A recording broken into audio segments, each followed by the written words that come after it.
વર્ષીય ભાવિક મહેશ્વરીનો મૃતદેહ તેમના નિવાસ સ્થાને પહોંચતા સમગ્ર વિસ્તારમાં શોકની લાગણી ફેલાઈ હતી। ભાવિક થોડા દિવસ પહેલા કોર્ટ મેરેજ કરીને લંડન પરત જવા માટે નીકળ્યા હતા, પરંતુ દુર્ઘટનાગ્રસ્ત વિમાનમાં તેમનું મૃત્યુ થયું હોવાનું સામે આવ્યું છે। ત્યારે પરિવાર પર દુઃખનો પહાડ તૂટી પડ્યો છે। ત્યારે તેમના મૃતદેહની ધાર્મિક વિધિ પૂર્ણ કરીને અંતિમ યાત્રા કાઢવામાં આવી હતી, જેમાં મોટી સંખ્યામાં લોકો ઉમટી પડ્યા હતા। ગુજરાતના વડોદરા શહેરમાંથી હૃદયવિદારક ઘટના સામે આવી છે। વાડી વિસ્તારમાં રહેતો 25 વર્ષીય ભાવિક મહેશ્વરી, જે છેલ્લા 5 વર્ષથી લંડનમાં અભ્યાસ કરતો હતો, તેણે અમદાવાદમાં થયેલા વિમાન દુર્ઘટનામાં જીવ ગુમાવ્યો છે।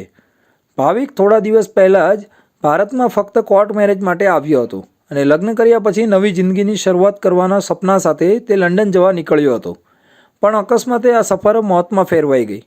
ભાવિક મહેશ્વરીએ બુધવારે કડીની યુવતી સાથે કોર્ટ મેરેજ કર્યા હતા। તેઓ બંનેએ તેમના જીવનનો સૌથી આનંદદાયક દિવસ ઉજવ્યો હતો।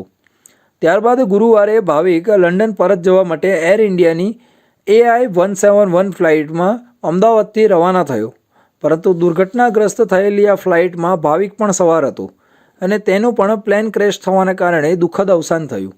ત્યારે અમદાવાદમાં એર ઇન્ડિયાના વિમાન દુર્ઘટનામાં મૃત્યુ પામેલા વડોદરાના વાડી વિસ્તારના રહેવાસી ભાવિક મહેશ્વરીનો મૃતદેહ તેમના નિવાસસ્થાને લવાયો હતો।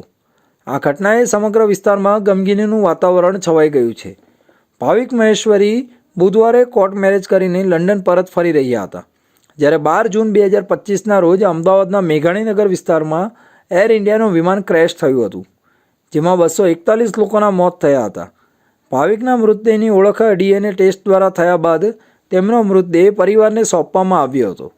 આજે વડોદરાના વાડી વિસ્તારમાં ધાર્મિક વિધિ પૂર્ણ કર્યા બાદ ભાવિકની અંતિમ યાત્રા નીકળી, જેમાં મોટી સંખ્યામાં સ્થાનિક લોકો, સ્વજનો અને શુભેચ્છકો વ્યથિત મને જોડાયા।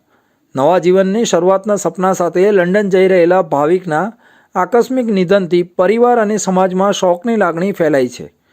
અમદાવાદ પ્લેન ક્રેશની તપાસ હાલ ચાલુ છે અને DNA ટેસ્ટના આધારે મૃતદેહોની ઓળખ કરીને પરિવારજનોને સોંપવાની પ્રક્રિયા ચાલી રહી છે। આ દુર્ઘટનાએ